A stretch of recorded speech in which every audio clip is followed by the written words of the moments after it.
वालेकुम जी, आज हमारे पास है मॉड्यूल नंबर 95 जिसमें हमारे पास है टॉपिक डायमेंशन एनालिसिस बैकग्राउंड का। ठीक है, तो ये टॉपिक बड़ा इजी सा टॉपिक है, डायमेंशंस के ऊपर इस सारा ये टॉपिक है। तो इस वीडियो में मॉड्यूल नंबर 95 से 99 तक कवर करेंगे। नेक्स्ट जो है वो नेक्स्ट वीडियो में कवर करेंगे, इसका अगला पार्ट है। ठीक है, तो यहाँ पे सारी थ्योरी में आपको ये चीज़ बताई जा रही है कि आपके पास जब आप एक चीज़ बनाते हैं, कोई भी चीज़, फॉर एग्जांपल बड़ी बड़ी जब चीज़ें बनती हैं, एरोप्लेन बनते हैं, शिप्स बनते हैं, या आपके पास कोई बड़ी सी टरबाइन बनती है, या कोई आपके पास जो डैम है वो बनता है, या इस तरह की कोई और चीज़ें बड़ी बड़ी कर लें। ठीक है, तो जब ये चीज़ें बनाई जाती हैं ना, तो इनको जब बनाया जाता है तो लाजमी चीज़ें कोई भी चीज़ बनाने के लिए पहले उसके ऊपर एक्सपेरिमेंट करेंगे, तभी हमें पता चलेगा कि इस चीज़ को कितने चैलेंजेस फेस आएंगे। ठीक है, तो फॉर एग्जांपल अगर हमने एक शिप बनाना है, ठीक है, अगर हमने शिप बनाना है तो शिप आपको होता है बहुत एक हैवी चीज़ होती है और उसके ऊपर बहुत मालियत का खर्चा होता है। ठीक है, अरबों खरबों में उसके ऊपर खर्चा होता है। तो अगर हम एक शिप बना देते हैं, वो बाद में नाकाम हो जाता है, तो बहुत बड़ा लॉस हो जाएगा। ठीक है, तो या दूसरा तरीका ये है कि हम एक शिप बनाएं, उसके ऊपर तजर्बे फिर करना स्टार्ट कर दें, एक्सपेरिमेंट स्टार्ट कर दें कि इसमें क्या चैलेंजेस आ रही हैं, इसको कौन सी परेशानियां आ रही हैं। तो देखें, फिर पूरा शिप बनाना, उसके ऊपर एक्सपेरिमेंट करना, ये भी एक बहुत बड़ा टास्क है। और ना सिर्फ एक बहुत बड़ा टास्क है, लेकिन इसमें एक तो टाइम बहुत ज़्यादा लगना है, सेकेंडली इसके ऊपर हमारा बहुत ज़्यादा सरमाया खर्च हो जाना है। ठीक है, तो फिर इस सॉल्यूशन को सॉल्व करने के लिए हम क्या करते हैं कि हम लेबॉर्ट्री में उसी तरह का एक छोटा सा शिप बना लेंगे। ठीक है, सेम उसी डिज़ाइन का, सेम उसी तरह का एक छोटा शिप बनाएंगे, उसके ऊपर एक्सपेरिमेंट करेंगे। ठीक है, और फिर उस एक्सपेरिमेंट के ज़रिए हम जज करेंगे कि कौन सी परेशानी आ रही हैं, कौन से चैलेंजेस इसको आएंगे। जब ये अपना मिशन स्टार्ट करेगा तो सब कुछ हमें पता चलेगा। फिर जब हमारे पास एक मॉडल पूरा बन जाएगा, फिर हम बड़ा शिप बना सकते हैं। ठीक है, तो तमाम बड़ी बड़ी चीज़ें इस तरह बनाई जाती हैं। अब यहाँ पे एक बात आई है कि हम लेबॉर्ट्री में उसका एक छोटा सा मॉडल बनाते हैं। ठीक है, तो अब जब हम मॉडल बनाते हैं तो उस मॉडल में अब हमारे पास कितनी डायमेंशन का हमने मॉडल बनाना है। ठीक है, बड़ा शिप तो हमारे पास वो जो है वो तो हज़ारों फुट के हिसाब से बड़ा होता है, तो हमारे पास छोटा सा बनाना है तो कितना छोटा बनाना है। तो ये जो हमारे पास होता है ना कि इसकी डायमेंशंस कितनी रखनी है, तो इस सारे को हमने यहाँ पे स्टडी करना है। ये सारी ये जो थ्योरी लिखी हुई है इसका यही मतलब है। ठीक है, तो यहाँ पे देखें कुछ एग्जांपल दी गई हैं। फॉर एग्जांपल आपके पास डैम्प है, उसका स्पिलवे बनाना है, या विंड टरबाइन बनानी है, या आपके पास एक पैप है और सडन वो जो है वो कंस्ट्रक्शन उसमें हो जाती है, कंट्रैक्शन। ठीक है, यानी कि सिकुड़ जाता है। तो ये सारी चीज़ें आपके पास हम करते हैं लेबॉर्ट्री में, और इसके लिए हम छोटे छोटे मॉडल यूज़ करते हैं। तो उनमें जो डायमेंशन, छोटी डायमेंशन कितनी छोटी हो गई, तो इस चीज़ को हमारे पास ये टॉपिक है सारा, dimension analysis to predict the physical parameter. Dimension analysis आपको प्रेडिक्ट करती है फिजिकल पैरामीटर में that will significantly influence phenomena under study। उसके बाद है जी simulated and model analysis to investigate the complexity of phenomena in detail। कितनी उसके अंदर कम्प्लेक्सिटी आ रही है, उसको डिटेल में बनाती है। Application of knowledge of actual prototype model, तो ये सारी चीज़ें हैं। ठीक है, तो अब अगर आपको ये मॉड्यूल नंबर 95 की समझ नहीं आई है ना, तो मॉड्यूल नंबर 96 में इसकी एग्जांपल दी गई है। ठीक है, इस एग्जांपल में देखिए आपके पास एक शिप तैयार करी है। ठीक है, अब ये आपके पास कंप्लीट शिप नहीं है। ठीक है, ये बड़ी शिप का छोटा सा मॉडल है। ठीक है, तो इसी की एक एग्जांपल है। यहाँ पे आपके पास है A146.6, इसको फिलहाल आप छोड़ दें, आगे आप समझें। यहाँ पे आपके पास एक मॉडल बनाया जा रहा है। ठीक है, मॉडल आपके पास एक शिप का बनाया जा रहा है जो कि यूएस नेवी के पास होगी, ठीक है। तो इसके लिए आपके पास ये शिप, इसकी डायमेंशन कितनी है, बड़ी शिप जो हमने बनानी है इसकी डायमेंशन आपके पास है 100 मीटर लॉन्ग, ठीक है। अब 100 मीटर की हमने शिप बनानी है, तो ये टेस्ट हुआ था यूनिवर्सिटी ऑफ लवा में जो कि यूएस में है, ठीक है। तो इसका जो मॉडल बनाया था ना, जो छोटा सा मॉडल हमने बनाया था उन्होंने, उसकी जो टोटल लेंथ हमारे पास आई थी वो 3.048 मीटर लॉन्ग आई थी, ठीक है। उसमें उन्होंने सारे टेस्ट किए थे, सारे एक्सपेरिमेंट करके फिर ये शिप तैयार की थी। अब जो बड़ी क्वांटिटी थी 100 मीटर की शिप और 3.048 मीटर लॉन्ग उसका मॉडल बना, इसके दरमियान जो निस्बत तनासब है ना वो 1 निस्बत 46.6 है, ठीक है। तो यानी इतना स्केल हमने यूज़ किया है, ठीक है। ये चीज़ यहाँ पे बताई जा रही है।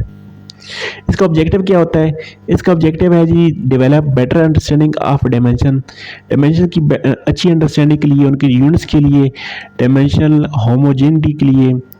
तो मज़ीद आपके पास है understanding the numerous benefits of dimension analysis. तो ये सारी चीज़ें यहाँ पर लिखी हुई हैं, ठीक है। तो आई होप आपको ये चीज़ समझ आ गई होगी कि डायमेंशन हम क्यों यूज़ करते हैं, कि एक बड़ी क्वांटिटी को छोटी क्वांटिटी में कन्वर्ट करने के लिए हम जो उसका रिलेशनशिप इस्तेमाल करते हैं उसको हम डायमेंशन के तौर पे अज्यूम कर रहे हैं।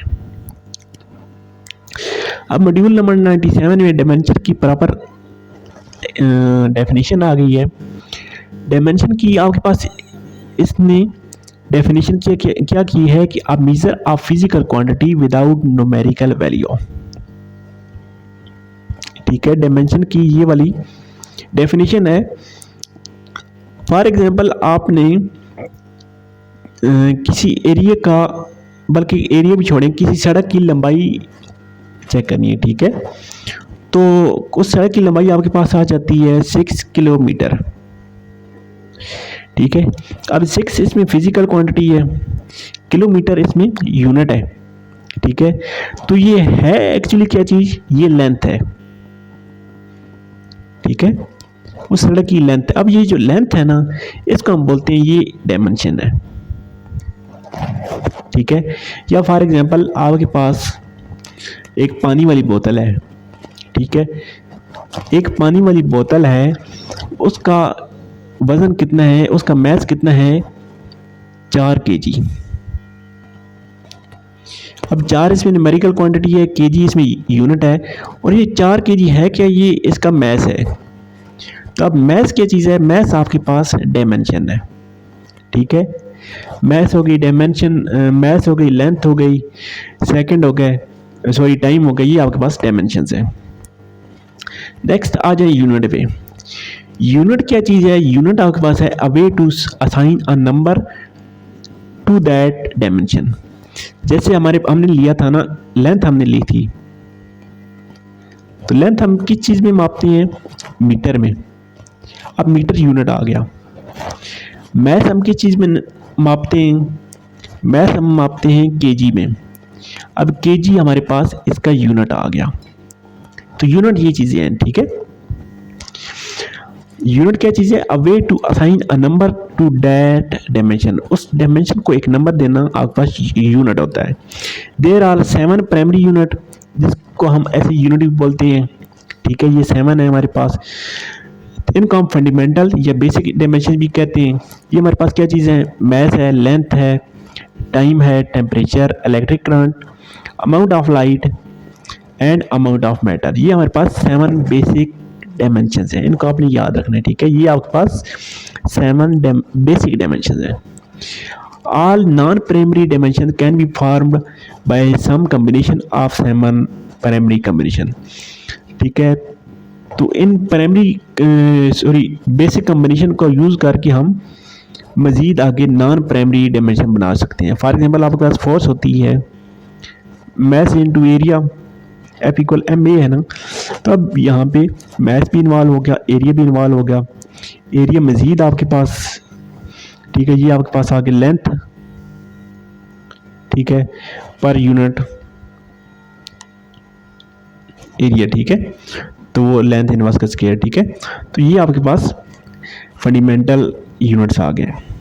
अब यहाँ पे देखें डायमेंशन ऑफ फोर्स, वही एग्जांपल है। फोर्स आपके पास क्या है, F इक्वल m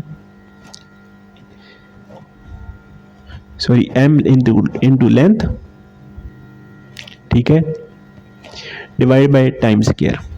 तो यहाँ पे टाइम भी इसने इन्वॉल्व कर लिया, ठीक है। वैसे तो हम लिखते हैं F is equal to M A, ठीक है। तो m आपके पास उस लेंथ का डबल डेरिवेटिव होता है विद रिस्पेक्ट टू t, ठीक है। एरिया आपके पास क्या चीज़ होती है, d by D T of x। अगर आपके पास x वो चीज़ है ना, x लेंथ है, तो इसका जब double derivative with respect to time लेंगे, सॉरी डबल डेरिवेटिव है ये, ठीक है। तो ये आपके पास एरिया आता है। तो सेम वही चीज़ यहाँ पे लिखी हुई है, math into length divide by time square. अब मैथ का यहाँ पे देखें यूनिट क्या है,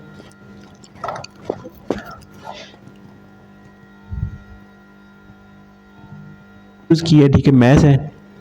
लेंथ की डायमेंशन क्या है l और टाइम की डायमेंशन t, ठीक है। तो ये हमारे पास डायमेंशन आ गई M L divide by T square. तो ये हमारे पास डायमेंशन आ गई, ठीक है। यहाँ पे इसने बताया कि ये आपके पास एक पैमाना है ना, तो इस पैमाने की हमारे पास क्या होती है, लेंथ होती है। तो लेंथ आपके पास डायमेंशन है। बाकी ये वाली टेबल आपने याद करना है, ठीक है, बड़ा सिंपल सा टेबल है, कोई मुश्किल चीज़ नहीं है। मैथ है, ठीक है, मैथ आपके पास डायमेंशन है, इसकी सिंबल क्या है, m है, इसका यूनिट क्या है, kg। मैथ हम kg में मापते हैं, ठीक है। इंग्लिश यूनिट इसका पाउंड है, इंग्लिश यूनिट बेशक आप छोड़ सकते हैं, ठीक है। उसके बाद लेंथ है, लेंथ का सिंबल क्या है, l। लेंथ हम किस में मापते हैं, मीटर में। फिर टाइम है, टाइम को हम t से रिप्रेजेंट करते हैं, टाइम किस में मापते हैं, सेकंड में। टेम्परेचर है, टेम्परेचर को हम t से शो करते हैं, कैपिटल T से, ठीक है। टाइम को स्मॉल टी से, टेम्परेचर को कैपिटल T से। और टेम्परेचर का ऐसे यूनिट क्या है, केल्विन है। वैसे हम तो सेंटीग्रेड में मापते हैं, लेकिन इसका ऐसे यूनिट केल्विन है। उसके बाद इलेक्ट्रिक करंट, इसको आई से रिप्रेजेंट करते हैं, इसका यूनिट है एम्पेयर। फिर लाइट ऑफ अमाउंट, इसको हम सी से लिखते हैं और उसका यूनिट है कैंडेला। मैटर को हम अमाउंट ऑफ मैटर को एन से शो करते हैं इसकी, और इसका यूनिट है मोल। तो ये चीज़ आपने याद रखनी है। नेक्स्ट आपके पास मॉड्यूल नंबर 99 और 98 दोनों में आपके पास बर्नौली इक्वेशन है और इसकी डायमेंशन यहाँ पे है, ठीक है। इसकी डायमेंशन कैलकुलेट करके बताई हुई है, ठीक है। तो बर्नौली इक्वेशन सिंपल हमने लिखी है, ठीक है। ये आपके पास बर्नौली इक्वेशन होती है, आप ऐसे लिखें या ऐसे लिखें, P divided by rho plus half we square plus G equal C. ऐसे लिखें या ऐसे लिखें, एक ही बात है, ठीक है। तो यहाँ पे एच की जगह हम जी यूज़ करें, एक ही बात है, ठीक है। ये आपके पास बर्नौली इक्वेशन है। अब मैथ में आपको पता है कि आपके पास इक्वेशन कब सही होती है, कि जब आपके पास राइट हैंड आपके पास इक्वल हो लेफ्ट हैंड में, ठीक है। यानी कि इधर जितनी डायमेंशन आ रही हो लेफ्ट हैंड के ऊपर इतनी ही डायमेंशन आ रही हो, तब आपकी इक्वेशन बैलेंस होती है। अदरवाइज यहाँ पे आप इक्वल का साइन नहीं लगा सकते एज मैथमेटिक्स रूल। तो यहाँ पे अब डायमेंशन की बात है, तो अब इस सारी की डायमेंशन नोट करेंगे, क्या इस लेफ्ट हैंड साइड की सारी डायमेंशन राइट हैंड साइड की डायमेंशन की इक्वल आ रही है। तो ये चीज़ आगे हम डिस्कस करने लगे हैं, ठीक है। यहाँ हम लिखे हुए Bernoulli equation is good example for dimensionally homogeneous equation, ठीक है। अब देखते हैं कि क्या वाकई होमोजेनियस इक्वेशन है। All additive term included constant have the same dimension. तो इस सारी की डायमेंशन यहाँ पे चेक करते हैं। तो बर्नौली इक्वेशन की आप टर्म्स यहाँ पे नोट कर लें, यहाँ पे है P हाफ वी स्क्वायर और रो जी जेड। यहाँ पे आ गई P हाफ वी स्क्वायर और रो जी जेड। P आपके पास प्रेशर होता है, ठीक है। और प्रेशर आपके पास क्या चीज़ होती है, फोर्स डिवाइडेड बाय एरिया, ठीक है। Force divided by area. ये mass length divided by time, ये आपके पास फोर्स आ गई। लेंथ आपके पास होती है सॉरी एरिया आपके पास होता है लेंथ स्क्वायर, ठीक है। एरिया क्या चीज़ होती है, लंबाई ज़र में चौड़ाई, तो लेंथ स्क्वायर आ गया। ये डिवाइड में क्यों लिखा है, क्योंकि एरिया आपके पास डिवाइड में था, ठीक है। मैथ के लिए हमने m लिख लिया, लेंथ एक यहाँ पे आई, इसका स्क्वायर यहाँ से कैंसिल हो जाएगा। बाकी टाइम के लिए टी स्क्वायर लिख लिया और सिंगल लेंथ के लिए जस्ट l लिख लिया, ठीक है। बाकी नेक्स्ट पे आ जाएं, हाफ रो वी स्क्वायर। तो हाफ यहाँ पे कांस्टेंट है, इसके लिए लिखने की ज़रूरत नहीं है। रो आपके पास होती है मास डिवाइडेड बाय वॉल्यूम। रो आपके पास होती है ना विस्कोसिटी, तो विस्कोसिटी क्या चीज़ होती है, मास कितने वॉल्यूम में आ रहा है, ठीक है। तो और वेलोसिटी आपके पास क्या चीज़ होती है, लेंथ डिवाइडेड बाय टाइम। तो इसका स्क्वायर है, तो इसलिए यहाँ पे ऑल स्क्वायर आ गया है। तो मास के लिए हमने m लिखा, ठीक है। वॉल्यूम आपके पास क्या चीज़ होती है, लेंथ क्यूब, क्योंकि वॉल्यूम आपके पास ये चीज़ होगी ना, एक लेंथ ये हो गई, एक लेंथ ये हो गई, और एक लेंथ यहाँ से ये वाली होती है, ठीक है। तो वॉल्यूम के लिए लेंथ क्यूब लिखा। नेक्स्ट यहाँ पे इस लेंथ स्क्वायर आ गया और टाइम का स्क्वायर आ गया।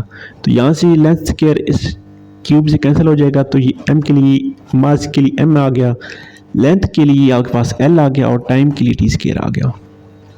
नेक्स्ट आपके पास है रो जी जेड। तो रो आपके पास मास डिवाइडेड बाय वॉल्यूम है, जी आपके पास ग्रेविटी होती है जो कि आपके पास length divide by time square, और z आपके पास एक लंबाई है जस्ट, तो उसके लिए जस्ट l यूज़ किया है।